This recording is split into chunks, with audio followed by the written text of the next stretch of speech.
Listening to me, Rachel Johnson, here with you for another couple of hours till 9 p.m. this Sunday evening. And in this hour, I turn to one of my all-time heroines, JK Rowling. A question about Rosie Duffield, who, of course, is the Labour MP, who he tore a strip off a while back for saying that women had cervixes. He said that's not right. You shouldn't say that, leaving all of us very puzzled as to what you could say women have at the neck of their wombs, if not a cervix. Anyway, JK Rowling has really taken him to task in today's Sunday Times in a long piece. I'm going to give you some highlights because she really does go through Labour's history, its contortions on gender ideology, on gender, sex and self-recognition. And she goes through how the Labour frontbenchers and Labour high-ups have tied themselves in knots because they simply can't say that a woman has a vagina and a man has a penis. And the thing that made her see red was Keir Starmer actually finding it within himself to say this, but only because Tony Blair had said it. And this was the point. At this point, she struck the board. She cried no more. And she sent a fantastic piece to the Sunday Times today, which they splashed with. And she goes through the inanities of some of the Labour frontbench spokespeople on gender and sex. Okay, let me just give you some highlights. Annalise Dodds, she said when asked what a woman is, she says it depends on what the context is. Yvette Cooper, I'm not going to get into rabbit holes on this, said Yvette. Stella Creasy, do I think some women were born with penises? Stella said, yes, but they are now women and I respect that. Emily Thornberry, women who are trans deserve to be recognised, and yes, therefore some of them will have penises. Frankly, I'm not looking up their skirts, I don't care. Dawn Butler said that a child is born without a sex. David Lammy, of course, said that you could grow a cervix, I seem to remember. Lisa Nandy said, I think trans women are women, I think trans men are men, so I think they should be in the prison of their choosing. Rebecca Long-Bailey said that female victims of male violence shouldn't use their trauma as an argument to discriminate against trans people. And here we are. Yes, David Lammy, the Shadow Foreign Secretary, late of the station, called women like me and like JK Rowling dinosaurs hoarding our rights. And he said a cervix, I understand, is something you can have. I'm not going to laugh when I read this out. I'm sorry. A cervix, I understand, is something you can have following various procedures and hormone treatments. I know. It's ridiculous. It's ridiculous. JK Rowling's got Keir Starmer in her sights, though, and she says that she's going to struggle to vote Labour because of Labour's stance on gender recognition and female-based rights for women. Let's have a listen to Starmer speaking to Nick Ferrari at breakfast in 2022. Nick asked him, can a woman have a penis? Nick, I don't think we can conduct this debate with, Sorry, have I offended you in something? No, it's just... A woman can have a penis. I don't think that discussing this issue in this way helps anyone in the long run. What I want to see is a reform of the law as it is, but I also am an advocate of safe spaces for women. And I want to have a discussion that is anybody who genuinely wants to find a way through this I want to discuss that with. I do find that too many people, in my view, retreat or hold a position which is intolerant of others, and that's not picking on any individual at all. But I don't like intolerance. I like open discussion. That was literally an object lesson in how not to answer a simple question, which was when Nick Ferrari asked the Labour leader, can a woman have a penis? I had 58 seconds of flannel. That was 2 years ago. And here's what Keir Starmer had to say on Question Time on Thursday night, the thing that made JK Rowling see red. Well, look, on the biology, I agree with what Tony Blair said the other day in relation to men having penises and women having vaginas. But what I will say is so you changed your position? Just on the biology, that doesn't a help on the gender. There are some people who don't identify with the gender that they're born into. And they go through a lot of anxiety and distress. And my view in life is to respect and give dignity to everyone, whatever their position. And I will always do that. And I was worried at the time, and you referenced that particular debate, by the way in which the debate was being conducted, because it got very toxic, very divided, very hard line, and we lost sight of people in that. So what JK Rowling said about this was, when he said, he quoted back Tony Blair agreeing that a woman has a vagina and a man has a penis, she says that this left the impression that until Tony Blair sat him down for a chat, he'd never understood how he and his wife had come to produce children. It's an absolutely scorching piece. JK Rowling is a woman who has given £1 million to the Labour Party in the past, has always been a Labour voter and indeed a campaigner. She says this is the end of the road for her, and Labour has abandoned women. Do you agree? 0345 6060 973. They still cannot really say with any conviction, even if Tony Blair says it, what a woman is. They don't have a clear position on gender recognition. They're not committed to protecting female-only spaces. Do you agree with JK Rowling, or do you agree with Sir Keir Starmer, who says he's very proud of Labour's progress? 0345 6060 973. You know all the other ways of getting in touch. Susan Smith is the co-director of For Women Scotland, a group of women from all over Scotland working to protect and strengthen women's rights. Susan Smith, thank you very much for coming on. Just JK Rowling, eh? Did that come out of the blue for you, or do you think that she has been cooking that up? Well, I mean, she's obviously been speaking out for quite a while now, and we're really thrilled that to have worked with her on projects like Byra's Place, and she's written some brilliant essays, most recently in the Sunday Times, but also for the book. She mentioned the book launch that she'd come. I'm going to mention the title. It's called The Women Who Wouldn't Wished, and you're going to explain what that means. Yes, so that's a Scots word, and it means the woman who wouldn't be quiet. Wished means to be quiet. Oh, is it only women who are told to wished? I don't children. Think so.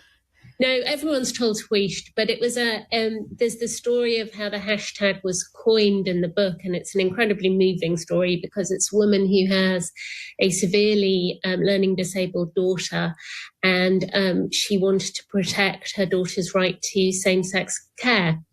And I think that people like Keir Starmer could really do with sitting down and reading this book, because Scotland has been embroiled in this madness for quite a while. And obviously the SNP tried to push through gender recognition reform. And they could learn a lot just from seeing what happened in Scotland and seeing how women were betrayed and what that ended up doing to the SNP. Because I have no doubt that Labour are going to win this election. But, you know, in the process of the next government, they may find they come unstuck in the same way that the SNP came unstuck on this issue. How aligned is Labour in Scotland with the SNP's position on gender recognition, which of course failed to get through because of what happened in Westminster? They put a spoke in that wheel. But how aligned with the self-recognition lobby is Labour? I mean, and therefore how fast will it fall foul of your feelings and of, you know, campaign groups like yours? Well, Labour did vote for the Gender Recognition Reform Act. Two MSPs defied the whip and voted against it. Now, it was very brave of them, and they suffered. I think they lost positions on committees and so on. And two stayed away, so they didn't vote for Bush at all. But they have said there have been comments since from the Labour leaders in Scotland saying that it was a mistake and maybe they shouldn't have done it because it's wildly unpopular. And I think that the issue is that they were not listening. We do have conversations with Labour. We have conversations with all political parties. And I think that we have, because we've come through this process and people have started to see how disastrous it was, a few people who might have been more entrenched have started to row back a bit. But as far as the rest of the UK goes, I don't think that Labour have been listening to the women in their ranks. And I think that's really, really disappointing, because obviously there's high-profile people like JK Rowling, but there's also women who've been Labour members for years, who are campaigners, who've been right at the heart of this, who have been desperately trying to have a conversation. And I think it was... I was gobsmacked listening back to that, and Keir Starmer saying he genuinely wanted to find a way through, because I don't think we've seen much evidence of him genuinely trying to talk to anyone about it before. Susan, I mean, I think he's admitted that he agrees with Tony Blair that a man has a penis and a woman has a vagina. But don't you think that as a politician, he shouldn't have even given this impression that he was taking the path of least resistance, or he was basically following the lead of those who were shouting loudest? And at the time, it was those who wanted gender recognition, and they wanted people to be able to access whatever rights they chose to, if those spaces aligned with their own gender rather than their own sex, and all those things. And he caved in to that side of the argument. And you heard even in that first question 2 years ago, he found it impossible to say what he said, that he said in question time, which he actually agreed that biology was the determinant. But there's still a confusion about sex and gender within the Labour Party, isn't there? There is. And, I think Tony Blair was very straight down the line. That was a great interview that Mandy Rhodes, who's also in the book, did with him.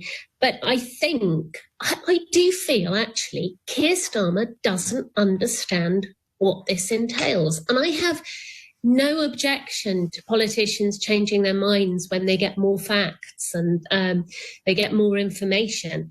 But I don't think he really knows what he's advocating for. So all this conversation so far with Labour has been about making it easier to get a GRC. Well, why? Why should it be easier for people to do this? Because this is a really, really major thing to do. And it has all sorts of knock-on implications. And we know that. We know that because we've had the court cases in Scotland and we've had the arguments in Scotland over the passing of the bill. I think it should be harder. I don't understand when people talk about it being a demeaning process. It's not. It's certainly not as challenging as getting your disability assessed or getting citizenship.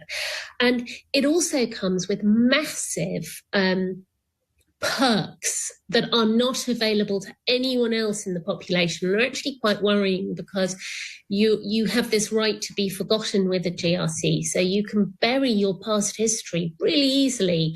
And there's nothing in the law as it stands, and it was something that was discussed in Scotland again, to stop people who've been convicted, for example, of serious sex offences getting one.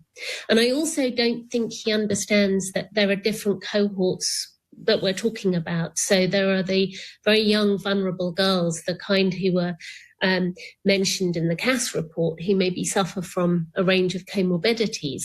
And then there are older men who often have some sort of sexual fetish. You mean the gynophilia?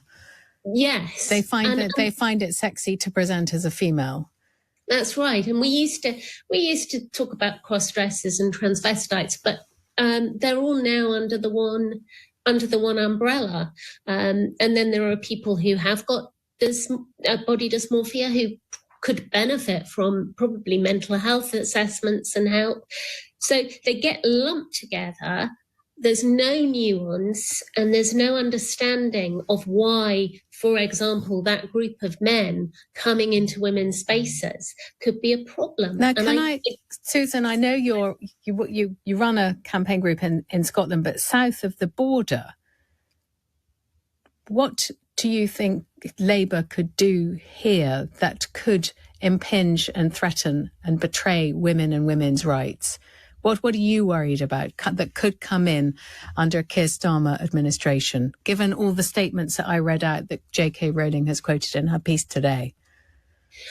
Well, I think anything that makes it easier to get a GRC is going to be... This is gender recognition, certificate. Yes. So this is, at the moment, as the law stands, and we are going to the Supreme Court later this year because there's a lack of clarity about what a gender recognition certificate does.